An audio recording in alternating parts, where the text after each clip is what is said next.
today's talk. So we can invite our doctor for today's talk. So let me introduce him first. Dr. Pamishesha Srinivas, welcome sir. As a chief yoga coach, trains pro athletes of badminton in enhancing flexibility, endurance, and focus using yoga-based training programs in the pursuit to work towards yoga for high-performance sports. Dr. Srinivas employs multiple techniques of yoga-based stimulation, relaxation, and combined to unleash physical and psychological, emotional capabilities of the players, and also with an intent to support with the players reach and sustain elite levels of play. Dr. Srinivas, an engineer by profession and a yoga sadhak by passion, also successfully conducted many stress management yoga awareness workshops for students, IT professionals, and yoga aspirants internationally across Mexico, Israel, United States, and India. Dr. Srinivas holds a master's degree of technology degree in electronics design and technology from Indian Institute of Science and a PhD degree in yoga from Swasa Yoga University. So let us welcome Doctor for this talk. Welcome, sir. Thank you all, and thank you for warm welcome. So I would like to share my screen, if you can allow me.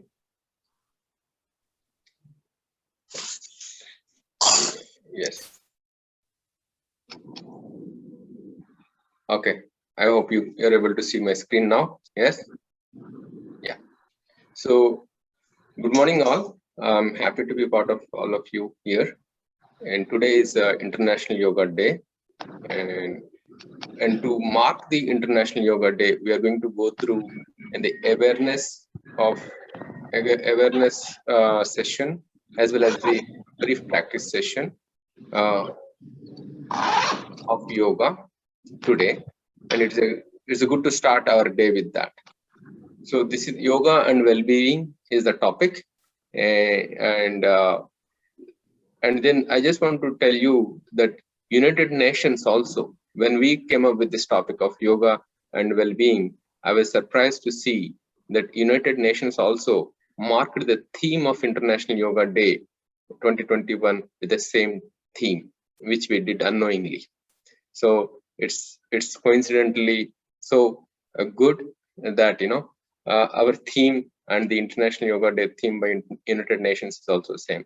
So let us all prepare for the next 50 minutes or so on this particular topic, and feel free to interact with me at any point of time.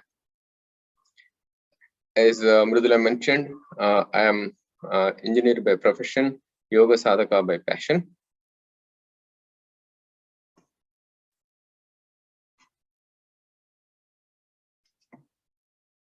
So just quickly about yoga. Yoga originated from ancient India. It is a story starting 3000 years BC, as we know. So by and large, people say that it's yoga is known to this current humanity for almost like 5000 years for now. And it is actually the experiences, like, in ancient India, yoga was practiced.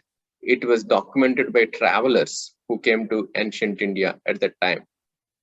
Husain Sang in 637 AD and Marco Polo, 12th century AD, when they actually visited India and they went back to their home countries, they actually documented yoga, many people practicing yoga in northern part of India. So this is the quick historic origins as we know. Around the world, many people are adopting yoga and they are embracing yoga to stay healthy and to stay regenerated.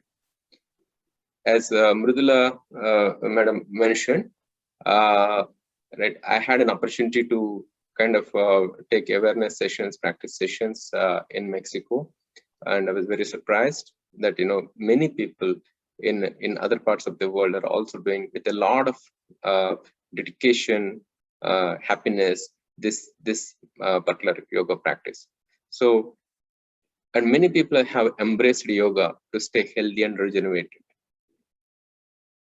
Just by rough estimate, about 300 million practitioners are there by 2020, and the number is only growing. Looking at the popularity of it, United Nations proclaimed June 21st, that is today, as International Yoga Day.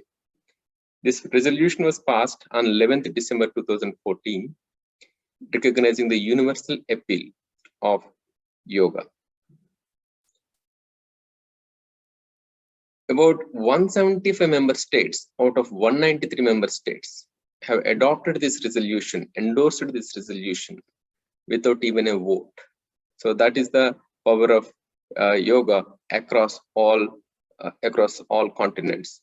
And I'm happy to say that it is one of the very few resolutions United Nations passed, right, without any debate. So that is the universal appeal of yoga. As I mentioned, 2021 International Yoga Day theme by United Nations is also same what we selected: yoga for well-being. Well-being is core of our existence for all age groups. So let us quickly, going through the origins and Ayurveda, let's quickly go through what are our challenges today, why yoga is so popular or getting more and more popular. And unless something can help us to solve our challenges, something can help us to stay regenerated, to stay as young, and to make us happy, right? Nobody will adopt it. Nobody will adopt it. 1 minute.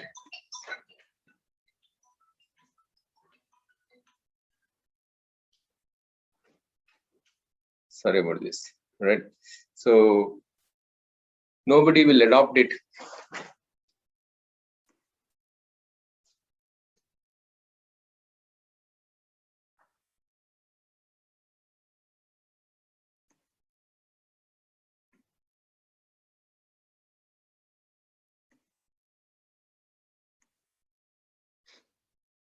Apologies.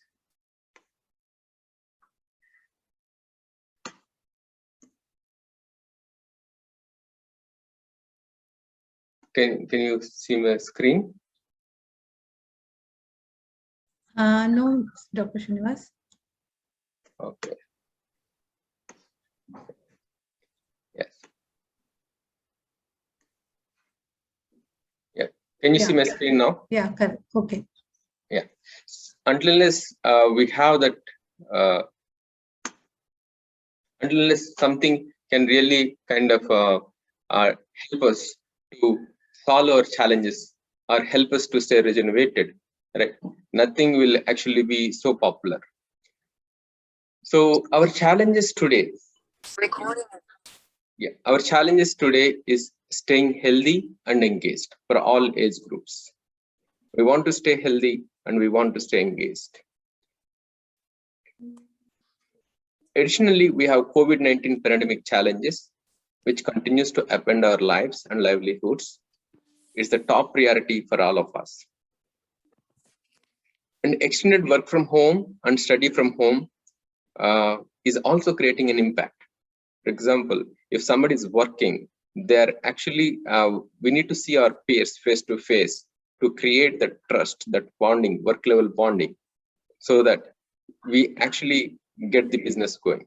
Similarly, I want to be open here.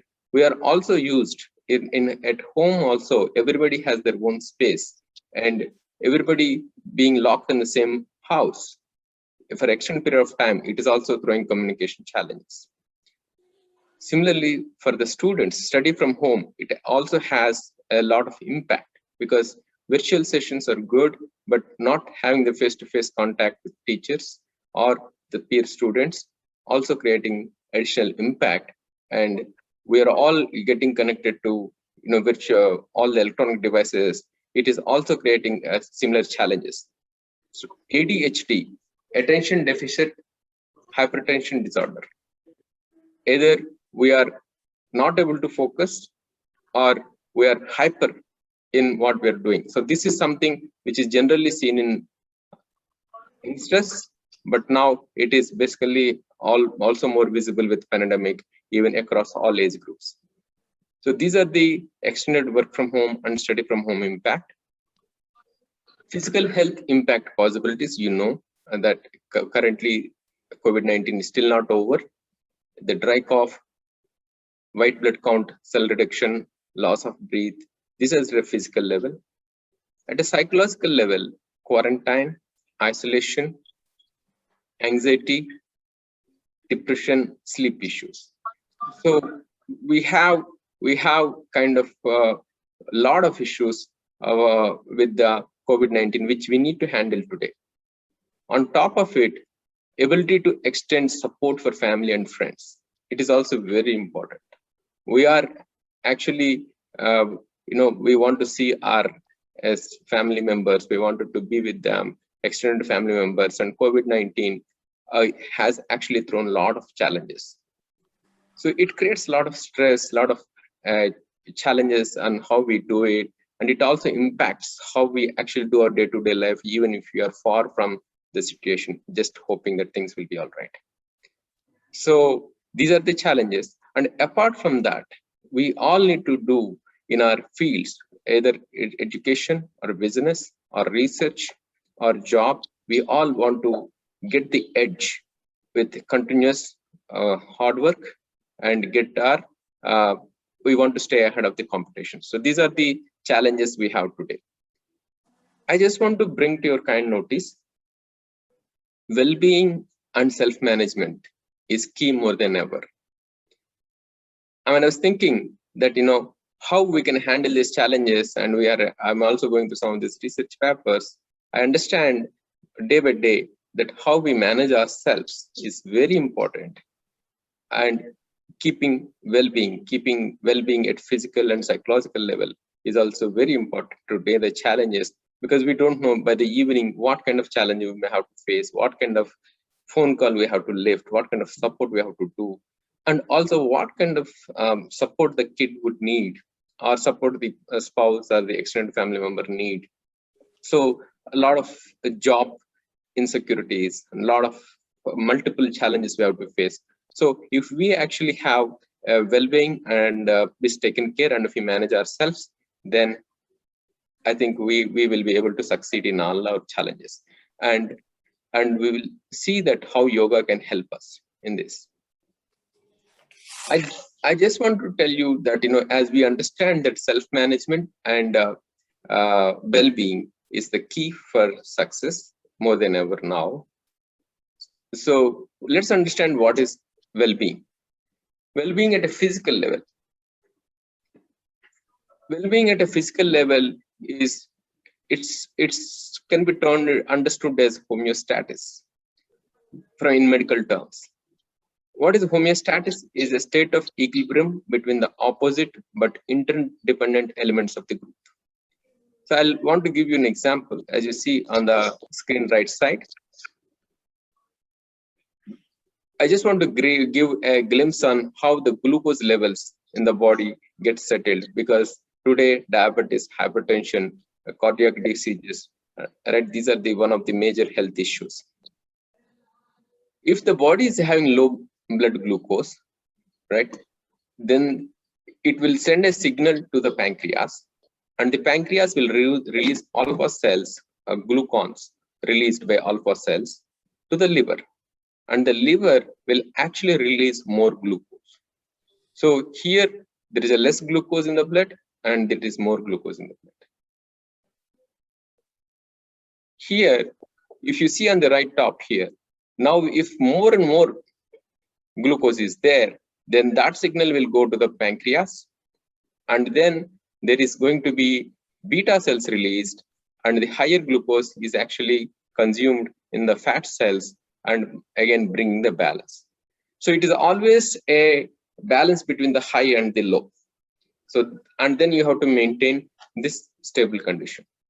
For all physiological processes, this maintaining the equilibrium between the opposing forces is essential for our growth, for our cell growth.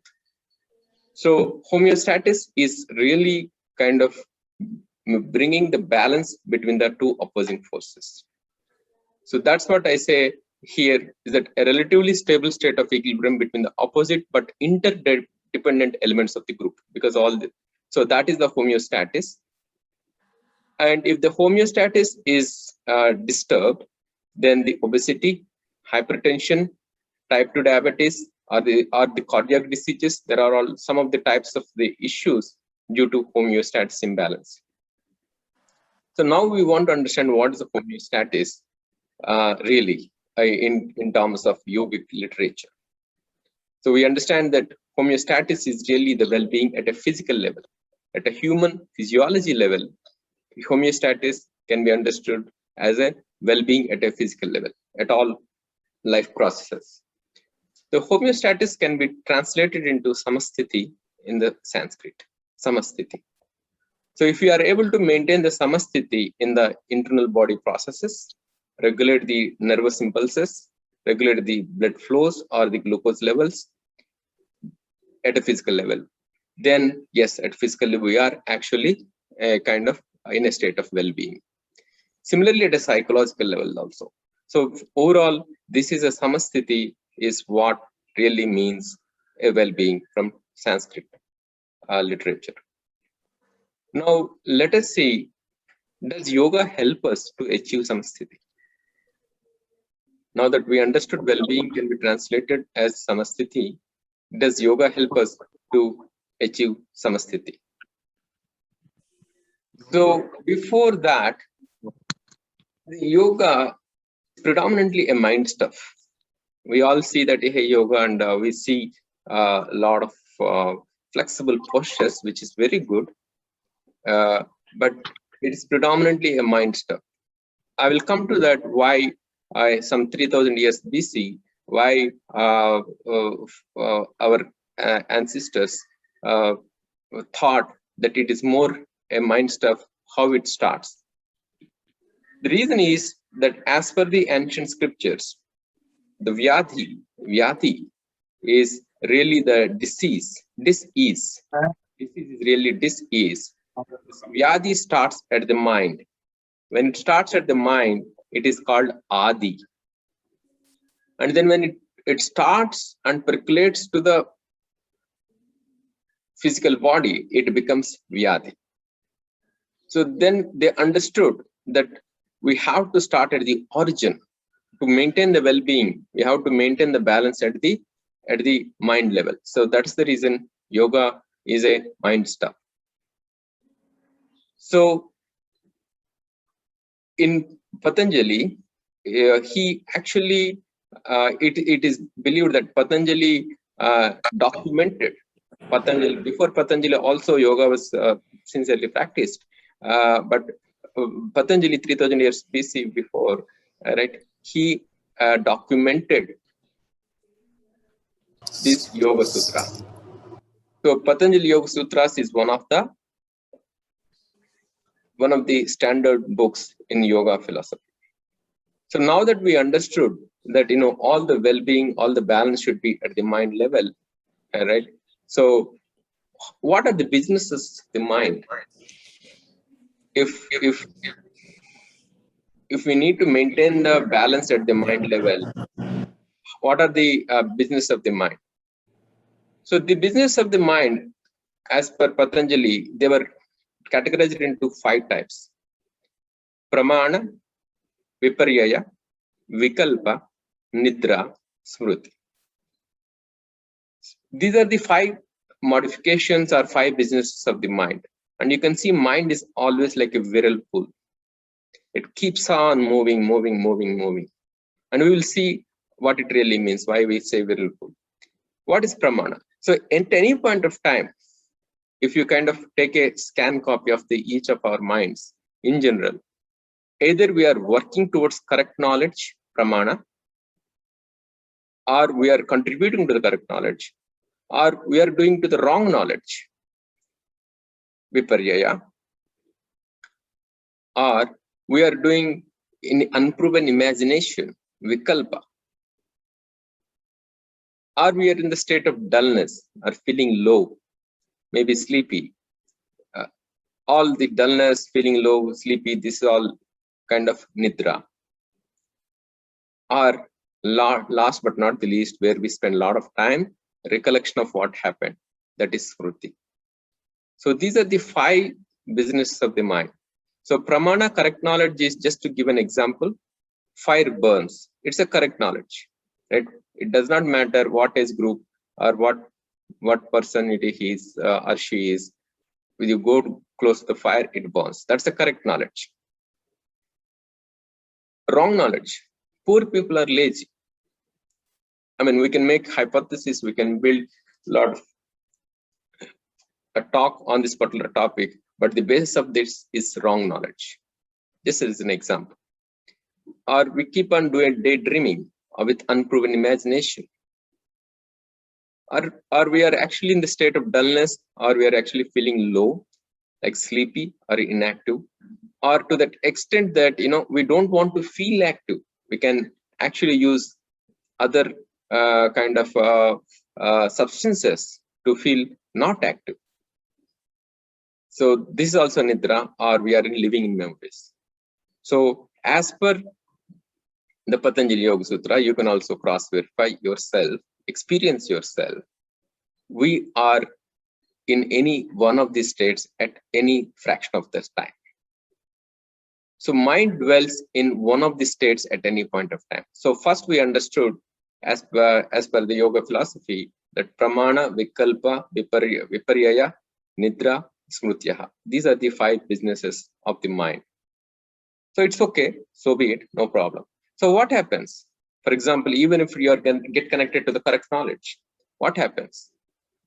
So the next thing, which is being also mentioned in Bhagavad Gita, once you get attached to some thinking process or an object, I'll give it an example of object, but even that is really related to the thinking process also. That attachment to the thinking process really creates a lot of variations. We will see that, and it probably not really help us. It says in Dhyayato Vishyan Punsaha Sangastesho Pujayate Sangat Sanjayate Kamaha Kamat Krodho Vijayate Krodhat Bhavati Sammohaha Sammohat Sprativibramaha Sprativramshat Buddhinasho Buddhinasha Pranashyati. So what it really means, that think about you bought a new car. Just keep it simple. And you worked very hard. First of all, you saw a good car on the road, and then you wanted to kind of get it. So you worked hard to get that car. And the moment you actually got the car, you worked hard, and that car became yours with all your hard work, with all your planning. Now you park the car in the garage or in the ground parking, and somebody kind of scratches on it by mistake, kids playing or something like that. I mean, we lose sleep for a couple of days at least. And then we actually tend to shout on that person. Whether the person has really done it or not, we go with an inference, this person has disturbed my car. So that attachment to the car really turned into an anger. And in that anger, we actually lose the discrimination power. We lose our memory, whether that person is a small child or is are innocent on this one. So we kind of keep lot of we lose our consciousness, and we get into quarrels, and we lose sleep. And then at the end of it, we even can get into the trouble situation with our neighbors or with ourselves. This is for the car. But similarly, if you like a person or a thing, it also has a similar consequences. Let us see, once you get attached to a thinking, that could be an object or could be a matter, how it leads to illness. So first thing is perceiving the external sense object with a feeling to possess. So that's the first thing, that's the desire we start, which gives us that punch to do whatever we want to do. And then you continuously think about that external sense object, so that till we possess. And that strong desire really makes you to do the necessary to possess that object. It can be termed as the kama is basically the strong desire to possess that object. And when once you have that object, at one point of time, due to either the person did not listen to you the way you wanted, but no, you liked that person, but the person did not listen to you the way you wanted. So that actually turns into krodha. And then the thing is that at some point of time, that krodha will turn into samoha, generation of delusion. And in that process, we'll lose memory. And we also lose our discrimination power. And when we do anything by losing our buddhi, which is the discrimination power. What is buddhi? Buddhi is what to do, what not to do, right? So then whatever we do, then that consequence is not good for us or for the surroundings. So that's what it is. When once we actually kind of the person perishes and becomes victim to a severe mental and physical illness. So from attached thinking to the illness, so it is the bubbles of stages, right?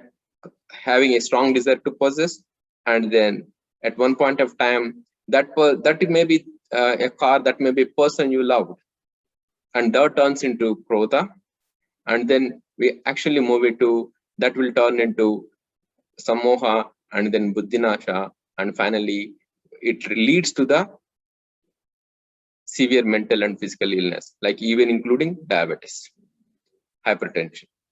So this is the attached thinking to illness. So that is really true, that when once we understood the modifications of the mind, and when once we get attached to one process of the mind, it will actually lead us to this kind of illness at a physical and psychological level. With this understanding, let's understand what is yoga. There are many definitions of yoga, and the popular one and the first one is yoga chittavritti nirodha. Yoga chittavritti nirodha is the kind of definition in Patanjali Yoga Sutra. And there are other definitions also. But this is the first one whenever we talk about it, which makes sense. Chitta avritti.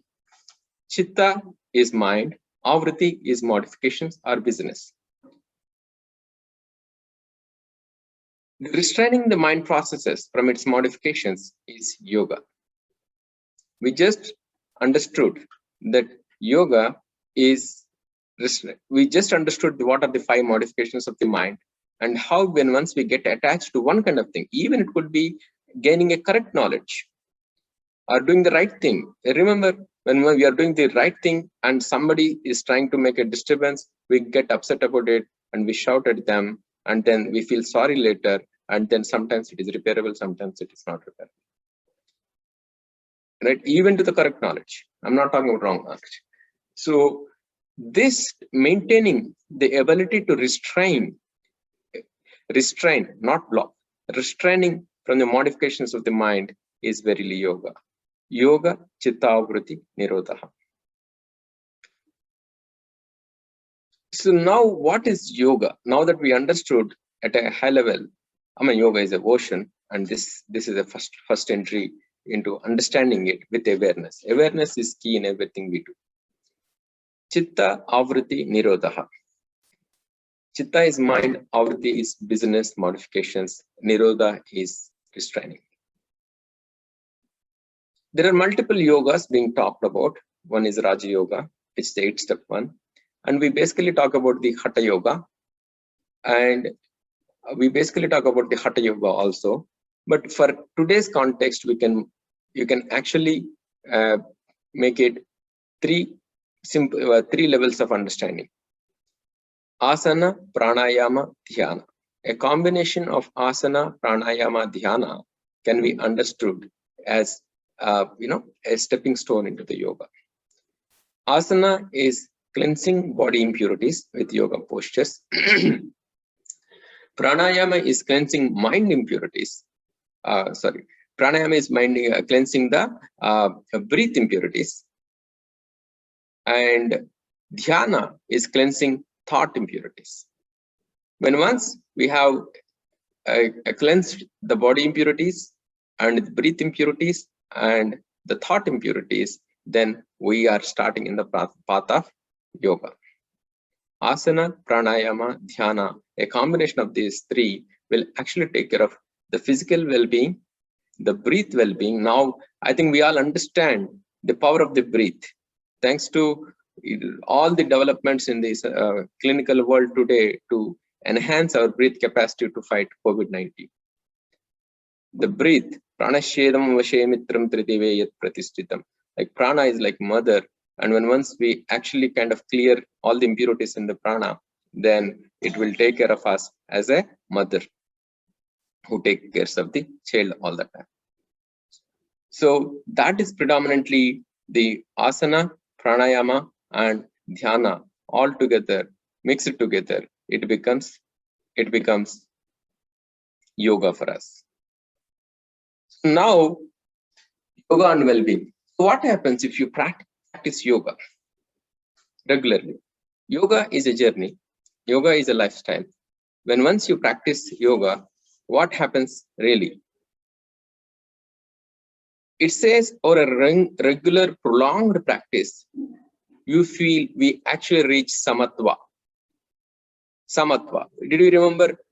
Samatva is basically understood as samasthiti, and as per Bhagavad Gita, samatvam yoga muchyate. If you practice yoga, you reach samatva state. The samatva state, and it is samatvam is basically the samasthiti is actually connected words. We actually attain balanced state in the body, breathe, mind, and emotion and intellect. If we cannot say the state, we reach the state of samatvam until unless we reach a balanced state at our physical level, body level, at a breath level, at our emotional level, our intellectual level, and our spiritual level. So when once we reach that, then it is also said that we are actually in the path of yoga. The word yoga is actually comes from the root word yuj. Yuj means joining. Joining of the individual consciousness to the divine consciousness. The moment we have cleansed and reached a balanced state at the blood flow level, at a physical level, at a breath flow level, to cleanse the breath impurities, and emotional level with raga, dvesha, krodha, multiple aspects of there as a moha. With all that, when once we reach the balanced state, then we reach with a long practice, it's samatvam. And when once we reach the samatvam state, we actually have the able to attain the absolute peace and everlasting tranquility of the highest order. So with the regular practice of yoga, we reach the balanced state. We will be able to reach the balanced state at all physical, psychological, and emotional and intellectual level, and it ensures the well-being. Regular practice of yoga ensures well-being. So that is predominantly the meaning of samatvam. That is also reason 330 million people, as we speak today, are actually adopting yoga, and more number of people. And it's almost like, I don't know, it's $8 billion business by 2020 counts, 2021, I don't know. And it is growing. Less on the business part, but more on how many people are getting advantage of it, and as a way of life. Any questions so far? And one last thing, any questions so far? Anyone wants to ask any question?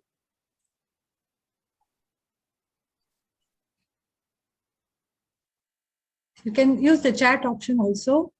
Sure, yeah. So I wanted to bring to your notice. So what is well-being really? We just saw that homeostasis between the bringing a balance between the opposing forces. So I thought through it by looking at scientific literature and looking into some of the scriptures, and this is something that occurred to me. Wanted to share with you. I have a question, please. Yes. Having having samatvam is easy when we have a sort of predictable life, but when we have absolute unknown circumstances like this pandemic, what I see around me is that many people whom I considered equipoised they're also losing their equipoise, especially like people in businesses. So how does one like even people who have been regularly practicing yoga are losing their nerves? So in this kind of situation, what does one do? Sure. In a totally unknown, unpredictable world, not only within your family or your city, but all over the world. Sure. Yeah. So this is a pretty good question. People, how they are losing their equipoise and and then calmness. Even some of them are yoga practitioners or otherwise also. Yes. Actually, my question is more because I'm a doctor, and Mhm. many doctors are also losing their equipoise. Those who are the caregivers. So, Yes. so what can doctors do in this situation? Excellent question.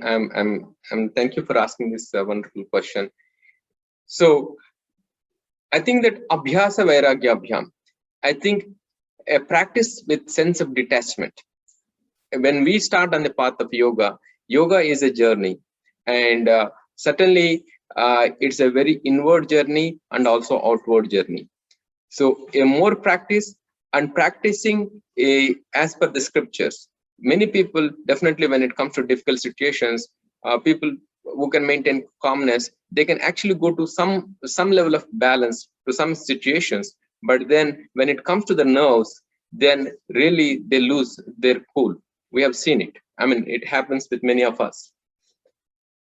So it requires a regular practice, a regular reading of these scriptures, understanding it, and a vairagya. For this question, doctor, it is very essential that we develop a sense of detachment with the action. That's the reason I brought that file before.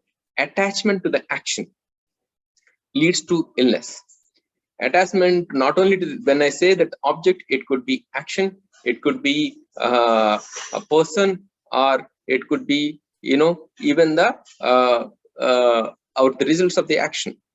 So it only comes by a thorough regular practice with a sense of detachments, and it is a long process. Thank you. Can I please ask one more question? Sure. Say it's a similar question that many people are losing their near and dear ones during the pandemic, and this kind of loss is also very unexpected.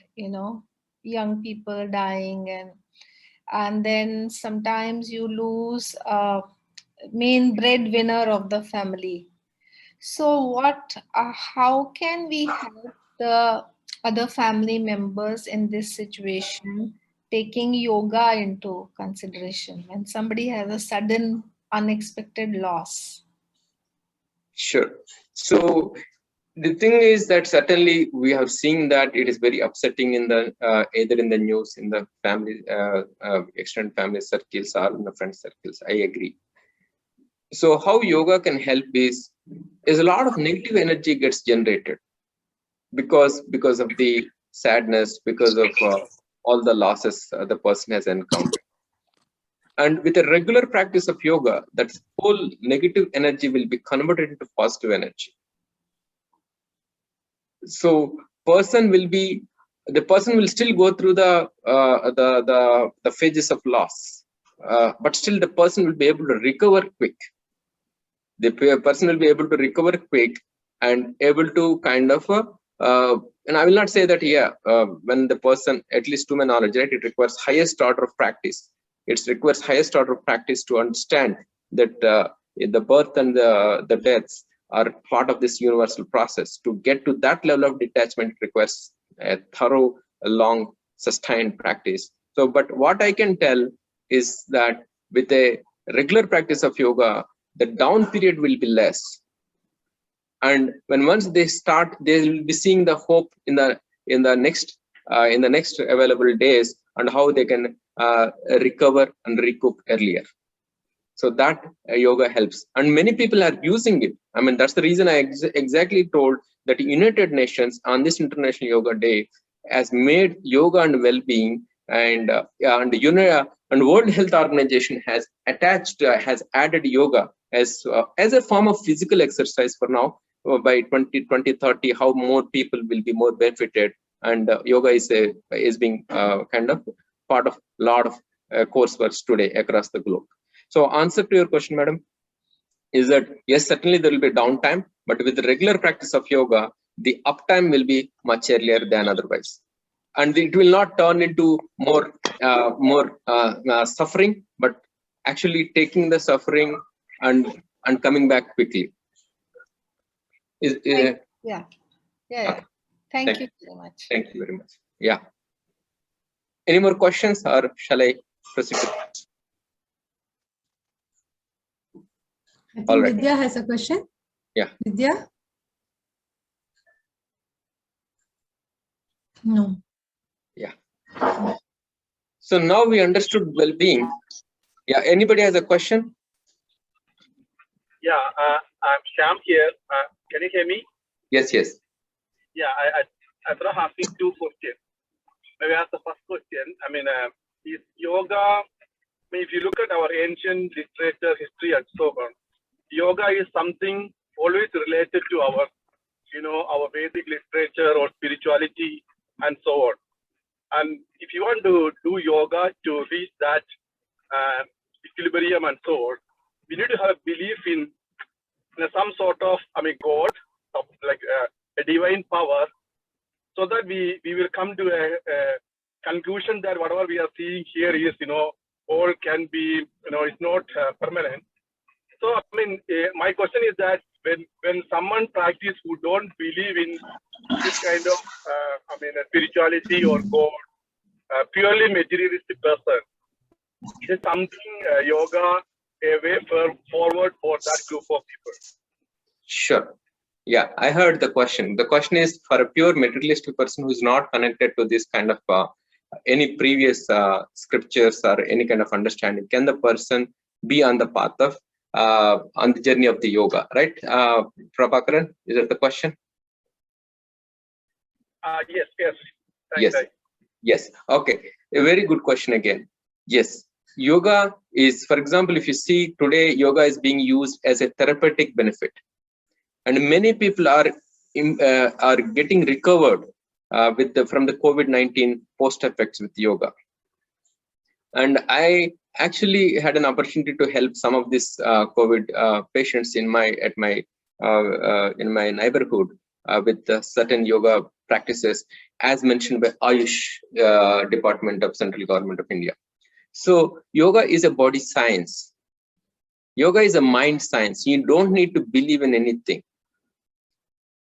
With an open mind, and that's the reason 330 million people are embracing and more are on that path. Answer to your question is that it is not necessary that you need to have a pretext of any Vedic literature.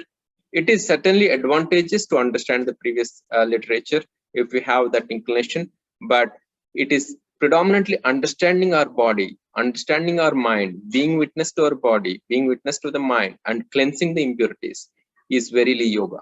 So, and yes, answer to the question, you can be on that path. One can be on that path. Okay, thank you. Thank you. Yes. Any more questions, or shall we proceed to the next? Doctor, I have one more question. I'm the one who asked two questions before. Yes. You said in case of loss also yoga can help, but when somebody, I'm asking these questions with the view of helping others during the pandemic. So when somebody has a sudden loss of a family member, at what stage we can introduce them to yoga, because immediately after loss, when you start counseling, negative energy will turn to positive. It may not go into them. So Sure. how to go stepwise? Because Yes, sure. This is a very good question again. This is also part of the healing process. We don't need to talk about yoga at all. We just need to talk about our breath balancing. So breath is the bridge between the body and the mind. When once the breath is basically kind of cleansed from impurities, then the thing is that the lung capacity will increase, the oxygenation, you are a doctor, you understand, also the oxygenation of the kind of the blood will increase, and there is more tranquility in the whole bodily system. The mind is actually going through a difficulty because of the suffering. So that's what Hatha Yoga also says. When the mind is suffering, body can help it. If body is suffering, mind can help it, and breath is the bridge. So in this process, we can introduce the people to the basic breathing exercises to start with, and when once based on their suffering, their kind of emotional capabilities and emotions, so they may take a different time periods, but breathe, focusing on the breathe, and which I attempt to do if the time permits today, and so that is a good starting step. We need not talk about any yoga, and then slowly introduce the body movements, and then slowly introduce into the dhyana. It's very much. yeah, it is different for different people. There is no fixed routine. How many days you have to do breathe? How many to do this kind of routine? Yeah, different for different people. Start with the breathe. Yes, breathe practice. Yeah, thank you. Thank you very much. Thank you. Any more questions? Otherwise, I want to move to the next slide. So just understanding all this well-being concept. So we are all faced by challenges every day in our life. Challenges generated by us, challenges around us, challenges generated by our expectations, challenges generated by expectations around us, and challenges done by the economic system. Right? There are external challenges, external disturbances, or internal disturbances. But guess what? And whether it is internal disturbance or external disturbance, we will be impacted. Everybody will be impacted, and our state of well-being will be disturbed. So finding a dynamic balancing point among the force of imbalance is being in the state of well-being. As you can see, this person surfing is a good example. It's dynamically the tidal energy, the tidal waves are hitting this person. And by the way, this person is my friend. His name is Tamir from Israel. It's ready to keep him down into the waters. So he needs to find a way to cut through all these imbalancing forces with a balancing pose. So that's exactly at a physical level or a psychological level, right? We should be able to find a dynamic balancing point, and if we find it, we will stay there. Dynamic balance among the force of imbalance, and yoga really helps us. So that's the one-liner about the well-being. What is really well-being about? So any more questions? How much time we have? Dr. Shyam here, one more question. Hello. Sure. Yeah. Sure. My question is that, when we do yoga and so on, seriously, I mean, of course, as you mentioned, the goal is to reach that, a more equilibrium mindset and so on. So, I mean, when we do that, our gunas like, Rajo Guna and so on, that is causing us to do something, to achieve something and get fulfillment out of it. So my question is that in this materialistic world, I mean, everybody is competing each other and trying to do a lot of things and so on. When we do yoga and go to that level, then we feel that, okay, is that not necessary to do that and so on. But eventually in this materialistic, we may lose out because we lost that competitiveness, and the people surrounding us, they may they may, like when we go more like what you call sincere way, people may exploit us and so on. So how could we, like manage that situation? Thanks. Very excellent question. Very good question. The question is that, okay, you may ask me to do yoga, and when I do yoga, then I control my kind of all this rajas guna, tamo guna, right? And I may be a loser. I think Shyam, that's the question, right, Shyam? Yes, doctor. Yes. Yes. So I want to. I won't feel like a loser, but in this materialistic world, I agree. Other people, No, I totally agree. So in a short span of time, we may find like a loser in a very short span of time. But in the long span of the whole lifetime, we will be big gainers. I want to quote what Swami Vivekananda, if some of you know, what he said is, unselfishness has a lot more to give back than selfishness. Unselfishness has a lot, but we need to have the patience for it. So anyway, that is a very big statement. I'm not going at that level. He's a highly intellectual person. But I'm saying that what I have seen myself is that the kind of right decisions we make in our life, we may kind of make it may for a short duration of time, it may look like somebody is exploiting us, but probably we are getting into the right track, which is more aligned with our aspirations, our value system, so that we actually have a more wealthy life. Wealthy is not only the money part of it, but the holistic part of it. More wealthy life, and also the kind of values we drop to the next generation. At the end of it, I think it's more fulfilling experience in a big scale of the lifespan. So yes, temporarily it may look like that, but it certainly is rewarding. Shyam. Yeah. Okay. Thank you. Yeah, sure. Yeah. So any more questions? And otherwise, we may need 10 minutes of practice time. Or is that okay? Yeah, I think we can go for practice time now. Yeah, sure. Thank you all for all your great questions. So currently I want to do a chair yoga, and Shyam, you certainly don't do it while you're driving. So I just wanted to bring a few to your attention. We're just going to do 10 minutes. First of all, we need to sit comfortably in this position. This is when you stand, it is a Tadasana. In Bhagavad Gita, it is being also told that keep your hands on your knees and bring your heels closer, touch the heels, and adjust your chair so that your heels are actually on the ground, so that you're completely putting your weight on your heels. And Samankaya Sirogrivam, make sure that your head and your spine are in the same straight line. So this is a question being told on how to sit at any point of time. So let us start with this practice. And then next, take your left hand onto your head and gently give a massage, gently give a bend to the lateral bend, sideways bend to the neck. Inhale. As you exhale, come to the center. Make sure your neck muscles and your shoulders are in line. Again, inhale.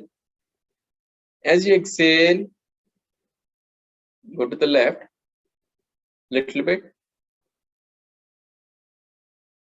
Bring the neck by the side. Bring to the center. Now, keep the left hand back onto your left knee. And bring the right hand and gently give a sideways bend so that you feel the stretch on your neck muscles onto your left side, and also pull on the right side of the neck and come to the center. Inhale. As you exhale, gently go to the right side with a gentle stretch. Feel the stretch in your neck muscles.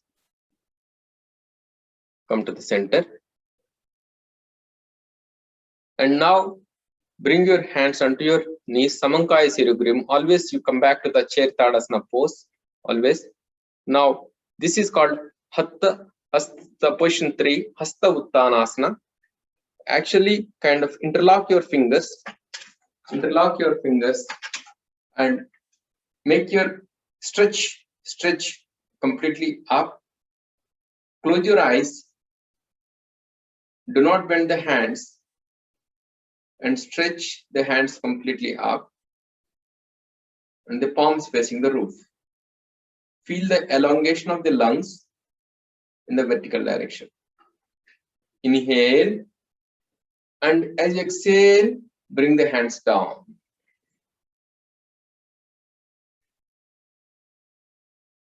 With the same interlocked fingers.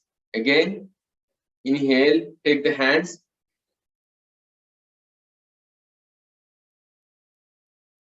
As you exhale, bring the hands down.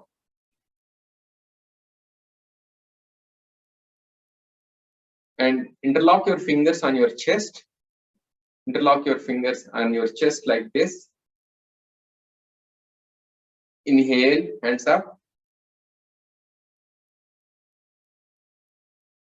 Stay there for 10 counts.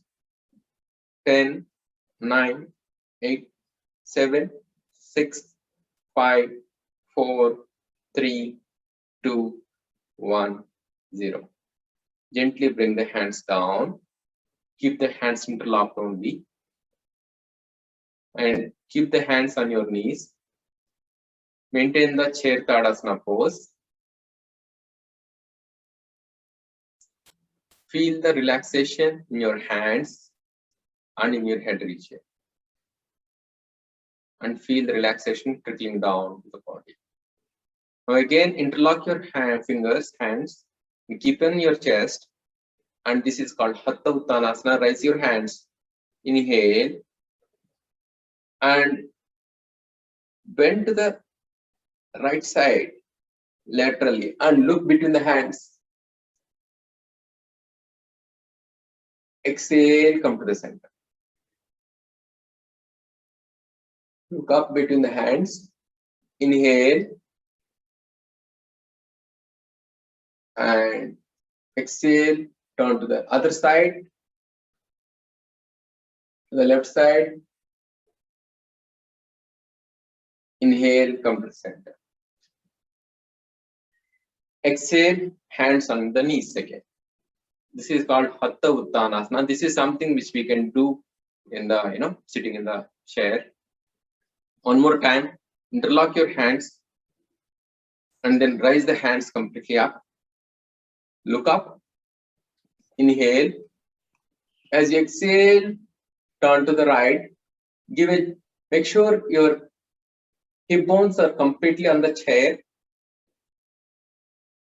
Do not lift the hip bones. Make sure your legs are on the ground. Adjust the chair accordingly. Inhale, come to the center. Exhale, turn to the left.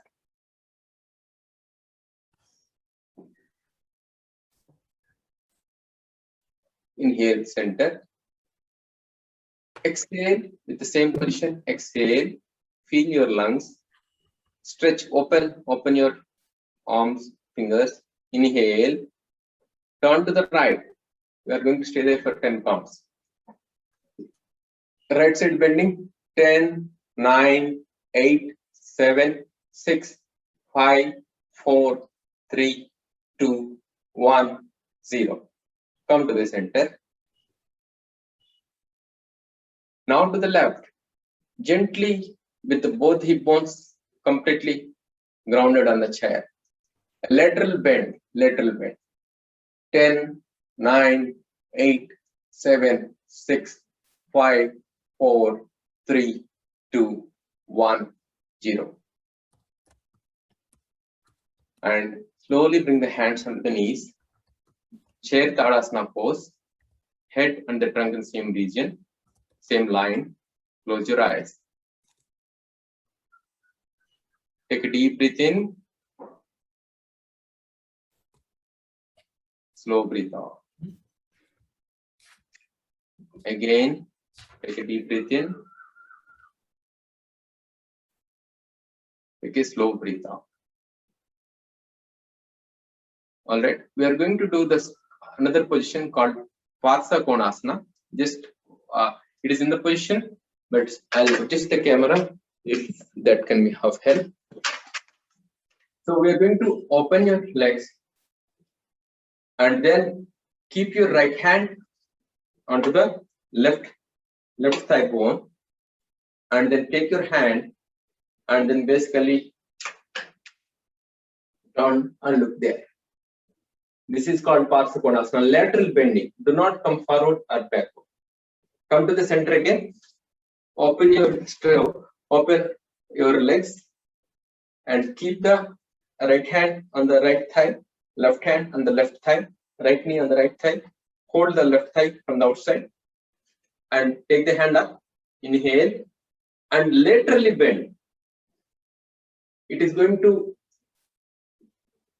and make sure that the left hand touches the left ear as much as possible. And look at the left hand. 10, 9, 8, 7, 6, 5, 4, 3, 2, 1, 0. Come back and bring the chair Tadasana pose like this and close your eyes. Observe the whole left side of the body is stimulated. Observe the whole left portion of the body from the head to the left knee is stimulated. Now let us do the same time to the other side. Open your legs. Keep the left hand on the left knee on the left thigh. Left hand on the right thigh. Hold the right thigh. Inhale. Exhale. And then stay there. Lateral bend. Come back. We go back again. Come back. Now you understand that what are the small changes you have to do the right thing. Right? Again, get into the position. Lateral bend. Feel the stretch of all your spinal muscles on the right side. On the right side of the abdomen, right side of the ribcage, the scalene muscles and the head muscles. Make sure the hip bones are completely grounded on the chair. Do not lift the hip bones. Normal breathing. 10, 9, 8, 7, 6, 5, 4, 3, 2, 1, 0. Inhale. Come to the center and bring the legs together. Chair Tadasana pose. Close your eyes. Head and the trunk in the same line. Do not try to bend. Rest on the chair with the back. Maintain. And feel the whole right portion of the body is stimulated. More blood flow. You feel the nerve impulses in your hands on the right hand now. The tingling effect. Understand how the body is bringing peace in you. Inhale deeply. Exhale completely. Inhale deeply. Exhale completely.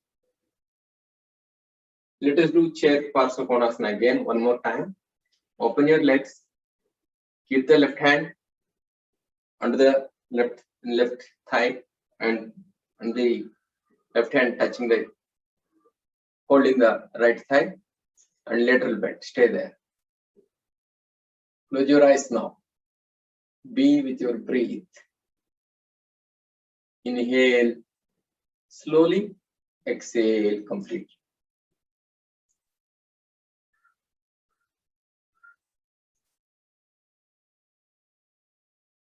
Slowly come back.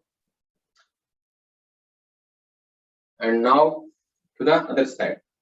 Keep the right knee, right elbow on the right thigh, and hold the left leg, left thigh with the right hand. Sideways bend.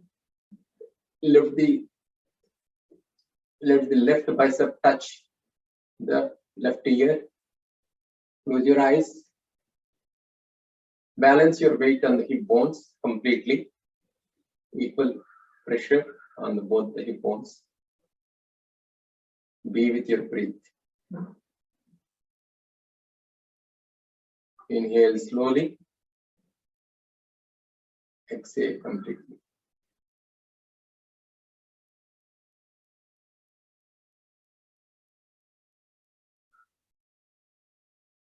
Slowly come back. Chair Tadasana posture. Samankaya Sirogrivam, head and trunk in the same region. Keep your hands on your knees. Feel the sudden relaxation in the brain region. This chair Parsvakonasana is pretty helpful. Now we are going to move to the breathe with awareness. So I want your kind attention on the breathe process. As we breathe in, it is actually going to the scalene muscles and it's going to the rib cage.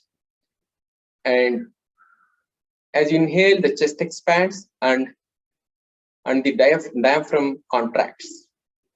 When it contracts, it goes down. As you exhale, abdomen gets in, pulls in, and diaphragm expands. When diaphragm expands or relaxes, it will actually push the lungs up and the chest comes in. Let us do this practice, right? Close your eyes, be with your breath process. Take the air through the nostrils, close your mouth through the nostrils. Sit in, head and trunk in the same line. As you breathe in, the air is passing through your nostrils to the trachea, and the ribcage muscles expanding, diaphragm contracting, pushing down, giving more space to the lungs. As you exhale, pull the abdomen in, diaphragm relaxes, pushing the lungs, and chest compresses and air comes up. One more time. As you inhale, air goes through the nostrils and the chest expands, abdomen expands. As you exhale, pull the abdomen in gently. Contract the ribcage muscles. Feel the sudden relaxation in the brain region between inhalation and exhalation. Now we are going to do this last practice. Now we are going to use the hands. Take the hands, keep it on your chest, keep on your chest with interlocked fingers. Inhale, exhale. As you exhale, bring the hands back to the chest. Inhale, open the hands, bring it forward. Exhale.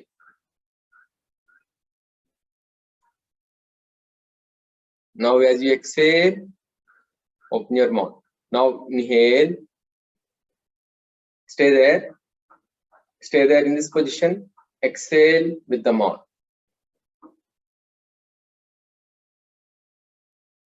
Close your mouth. Inhale with the nose. Inhale all the positive energy.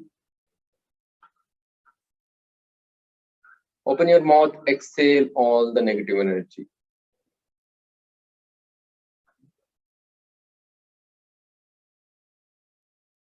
Inhale all the positive energy. Fill the lungs. As you exhale, open the mouth gently. Exhale.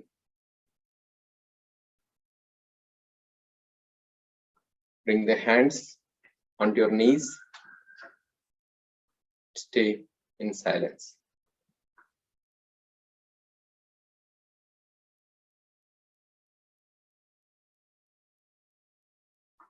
Feel the moment of tranquility in your breath, balancing. The body feels weightless. The mind feels light. Enjoy this state of well-being.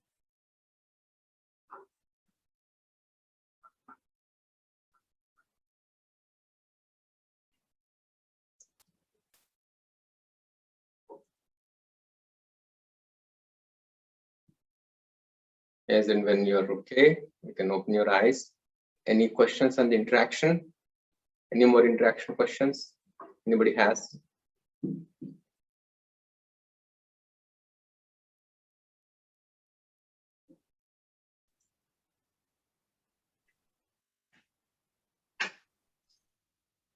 I think no questions. Okay. I Thank you have for- a question. I don't know. Yeah, sure.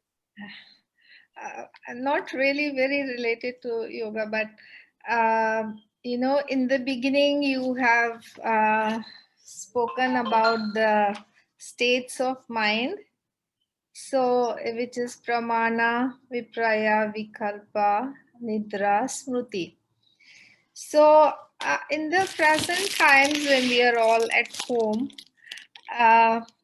we get lazy very quickly, and me and my friends, we are taking more tea and coffee. So what can we do because we feel we are at home and we feel lazy. So what can we do quickly so that we have to skip that cup of tea or coffee? What yogic practice can we do so so that in say about 5 minutes or so we feel energized again? Sure. I think this is the time is a deceiving thing, right? So we think that we have time, and when we need time, there is no time. So we are at home. You would have observed that our lunch schedules are disturbed, our dinner schedules are disturbed than otherwise, right? Which is actually not healthy. So this is a state of nidra, dullness, inactiveness, kind of postponing things. It's not very active. So you can recognize awareness is the key. The moment you had a coffee or a tea, it's my suggestion, right? See if it works. I said, yeah, that's fine. I think I'll have a evening coffee or tea, but this is what I want to do today, and then get onto that schedule.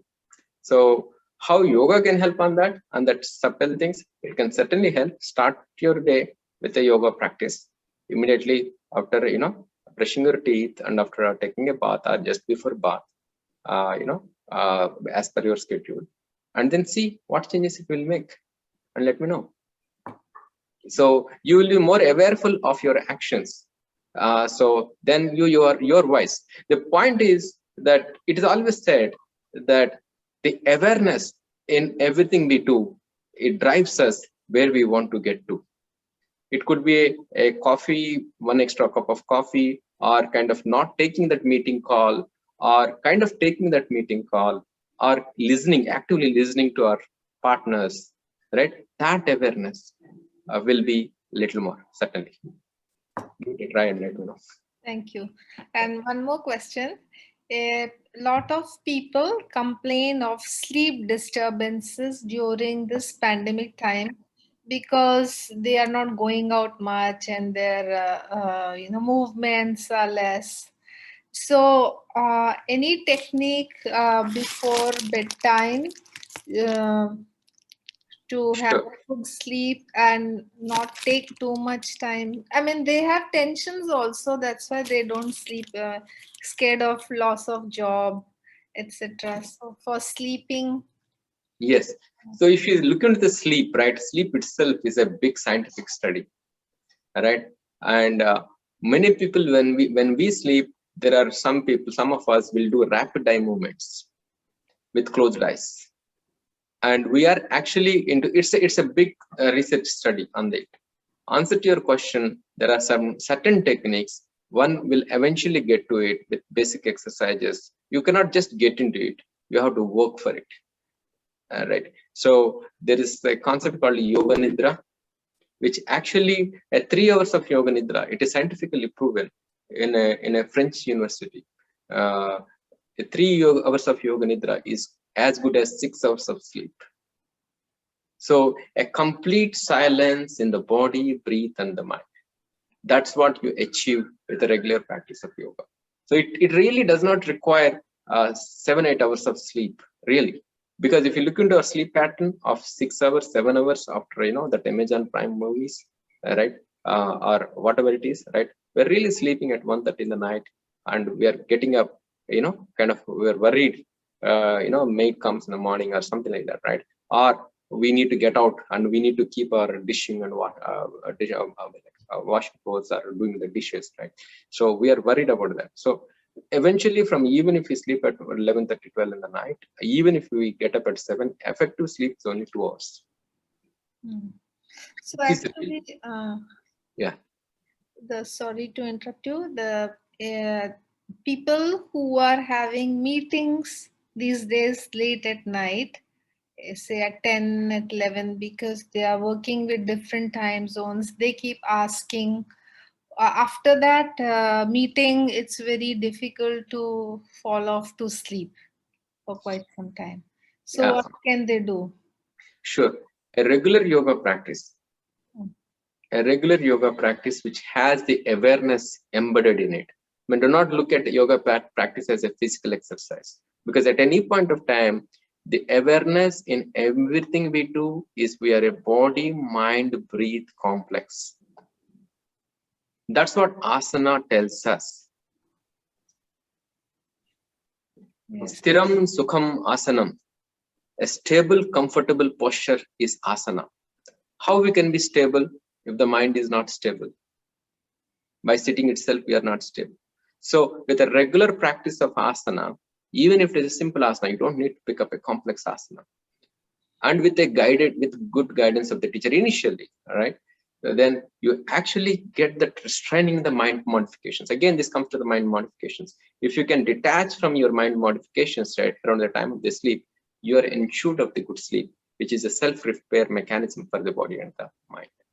So yes, answer to your question. There are specific techniques on the sleep effectiveness, but that comes that can be taken later. But a regular basic yoga practice ensures a good sleep pattern. Yes. How about Brahmari at bedtime? A few rounds? Yes, Brahmari is good, certainly. Brahmari is certainly good. It can be tried out, but more than Brahmari, further sleep, Brahmari will bring the kind of more quietness in the thought process. That can be tried, but there is a Yoga Nidra sequence, which is a separate routine by itself. It also effectively increases much more than Brahmari. Based on studies. Yeah. Thank you very much. Any more questions?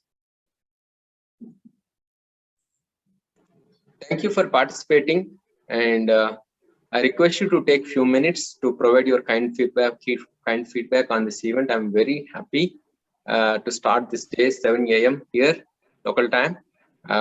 It's I think 9:30 a.m. for you. I'm very happy to be part of you, and start my day. I'm going to end my day with Mexico tonight.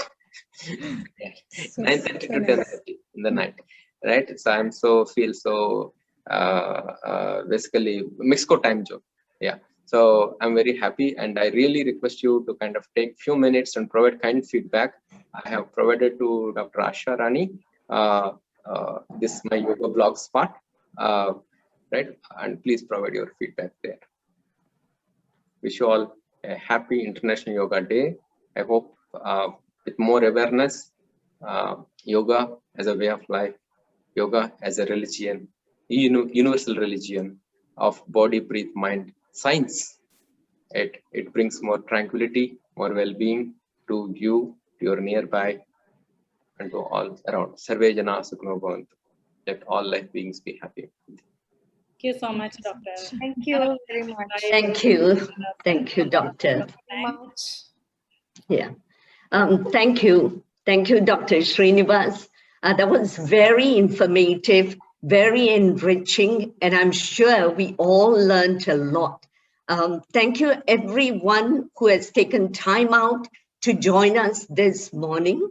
A big thank you to all our partners who readily agreed to support this series of talks. Just to mention our partners, they are Sri Narayana Mission, Pailebar CCC, Inner Wheel Club of Singapore Central, Mountbatten Active Aging Committee, the Kamala Club, Mayor Neighborhood Committee, the Singapore Sindhi Association, the Singapore Telugu Samajam, the Serangoon IAEC, Serangoon CC, the Kadayanallur Muslim League, the Kannada Sangha Singapore, Maharashtra Mandal, and Assam Association Singapore. Thank you once again, partners, for your kind support. We hope to see all of you again for our next talk. So do look out for our poster in our Facebook page and via WhatsApp. Thank you once again to all of you, especially to Dr. Srinivas. Have a great day. Thank you. Thank you very much. Thank you. Thank you, Doctor. Thank you.